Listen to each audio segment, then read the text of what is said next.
মৃত্যুর কথা কে স্মরণ করে এখন? মানুষ তো চলাফেরা করে এমনভাবে যে কোনোদিন মরবেই না। কে স্মরণ করে? যে টেবিলের তল দিয়ে ঘুষ নিচ্ছে ও স্মরণ করে মৌতের কথা?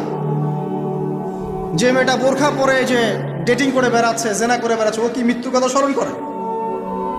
যে ছেলেটা এখনকার যুব সমাজের বেশিরভাগই মাদকের সাথে সম্পৃক্ত, গার্লফ্রেন্ড বয়ফ্রেন্ড অ্যাফেয়ার্সে আছে, হ্যাঁ, টিকটক প্রজন্ম, আড্ডাবাজি করে সময় কাটায়, গুন্ডামি করে, মাস্তানি করে, এর মৌতের কোনো ফিকির আছে?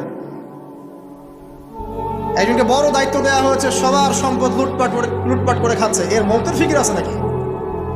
এর মধ্যে ফেরাউনি চেতনা এসেছে, আনা রব্বুকুমুল আলা, আমি মহান রব, আমি তোমাদের মহান রব।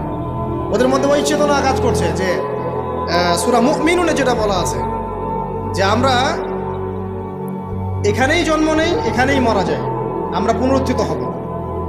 ইন হিয়া ইল্লা হায়াতুনা দুনিয়া নামুতু ওয়া নাহইয়া ওয়া মা নাহনু বিমাবউসিন। আমরা এই দুনিয়াতেই বাঁচি, দুনিয়াতেই মরি, আমাদের কোনো পুনরুত্থানের কিছু নাই। এদের চেতনা এমন। কে ফিকির করে মরতে?